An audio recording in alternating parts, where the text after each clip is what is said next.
ನಡಿ ಈಗ ಶುರು ಮಾಡೋಣ. ಕೇಸರಿಯಿಂದ ಮನೋಲ್ಲಾಸ ಮನಸ್ಸು ಮತ್ತೇರಿ ಕುಣಿದಾಡಿದೆ ನೋಡು, ಮನಸ್ಸು ಮತ್ತೇರಿ ಕುಣಿದಾಡಿದೆ ನೋಡು. ಕ್ಷಣ ಕ್ಷಣವೂ ಆಚರಿಸಿ ಕೇಸರಿ ಹಬ್ಬ. ವಿಮಲ್ ಬಾಯಲ್ಲಿ ಹೇಳಿ ಕೇಸರಿ. ಪ್ರಜ್ವಲ್ ವಿರುದ್ಧ ಸಾಕ್ಷಿಯ ಗುಡ್ಡೆ ಕಲೆ ಹಾಕಿರೋ ಎಸ್ಐಟಿ, ಸಂತ್ರಸ್ತೆಯರ ಸಾಲು ಸಾಲು ಹೇಳಿಕೆ ದಾಖಲು.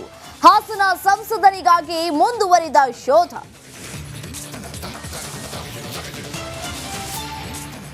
ಕೆರೆಗೋಡು ಗ್ರಾಮದಲ್ಲಿ ಹನುಮ ಧ್ವಜ ದಂಗಲ್, ಅರ್ಜುನ ಸ್ತಂಭದಲ್ಲಿ ಹೊಸ ತ್ರಿವರ್ಣ ಹಾರಾಟ. ದೊಡ್ಡ ಧ್ವಜ ಹಾರಿಸುವಂತೆ ಜಿಲ್ಲಾಡಳಿತಕ್ಕೆ ಮನವಿ.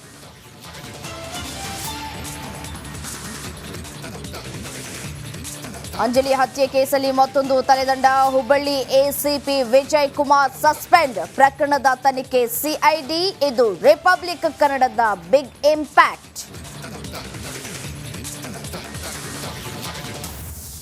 ಬರ್ತ್ಡೇ ಹೆಸರಲ್ಲಿ ರೇವ್ ಪಾರ್ಟಿ, ಕೇಕ್ ಆಯೋಜಕ ಸೇರಿ 5 ಅರೆಸ್ಟ್. ನಟಿ ಹೇಮಾಗಿದ್ಯಾ ಪ್ರತ್ಯೇಕ ರೂಲ್ಸ್.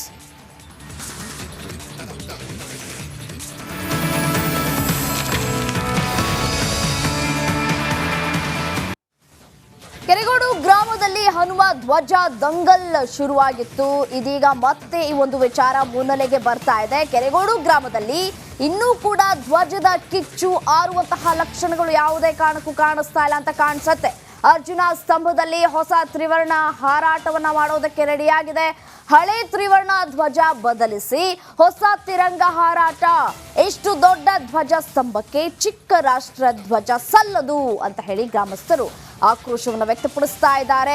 ದೊಡ್ಡ ಧ್ವಜವನ್ನ ಹಾರಿಸುವಂತೆ ಜಿಲ್ಲಾಡಳಿತಕ್ಕೆ ಮನವಿ ಕೂಡ ಮಾಡಿಕೊಳ್ಳಲಾಗ್ತಾ ಇದೆ. ರಿಪಬ್ಲಿಕ್ ಕನ್ನಡಗೆ ಕೆರೆಗೋಡು ಗ್ರಾಮಸ್ಥರು ಹೇಳಿಕೆಯನ್ನ ಕೊಟ್ಟಿದ್ದಾರೆ. ಜೂನ್ 4ರ ನಂತರ ಹನುಮ ಹೋರಾಟ ತೀವ್ರ ಆಗತ್ತೆ. ಹೋರಾಟದ ಪರಿಣಾಮ ಸರ್ಕಾರ ಎದುರಿಸಲೇಬೇಕಾಗತ್ತೆ ಅಂತ ಹೇಳಿ ರಾಜ್ಯ ಸರ್ಕಾರಕ್ಕೆ ಕೆರೆಗೋಡು ಗ್ರಾಮಸ್ಥರು ವಾರ್ನಿಂಗ್ ಕೊಟ್ಟಿದ್ದಾರೆ. ದೃಶ್ಯದಲ್ಲೂ ಕೂಡ ಗಮನಿಸ್ತಾ ಇದ್ದೀರಿ, ಬಹಳ ದೊಡ್ಡ ಧ್ವಜ ಸ್ತಂಭ ಅದು. ಆದರೆ ಚಿಕ್ಕದಾಗಿ ಇರುವಂತಹ ಧ್ವಜವನ್ನ ಹಾರಾಟ ಮಾಡಿಸ್ತಾ ಇದ್ದಾರೆ. ಇದು ಎಷ್ಟರ ಮಟ್ಟಿಗೆ ಸರಿ ಅಂತ ಹೇಳಿ ಅಲ್ಲಿನ ಗ್ರಾಮಸ್ಥರು ಪ್ರಶ್ನೆಯನ್ನ ಕೂಡ ಮಾಡ್ತಾ ಇದ್ದಾರೆ.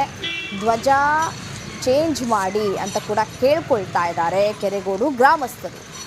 ಗ್ರಾಮದಲ್ಲಿ ಹನುಮ ಧ್ವಜ ದಂಗಲ್ ಜೋರಾಗಿತ್ತು. ಆ ಸಂದರ್ಭದಲ್ಲಿ ಸಾಕಷ್ಟು ಹೋರಾಟಗಳನ್ನು ಕೂಡ ಮಾಡಲಾಗಿತ್ತು. ಜೂನ್ 4ರ ನಂತರ ಮತ್ತಷ್ಟು ಹೋರಾಟ ಮಾಡುವಂತಹ ಎಲ್ಲ ಸಾಧ್ಯತೆಗಳು ಕೂಡ ಇರುವಂಥದ್ದು.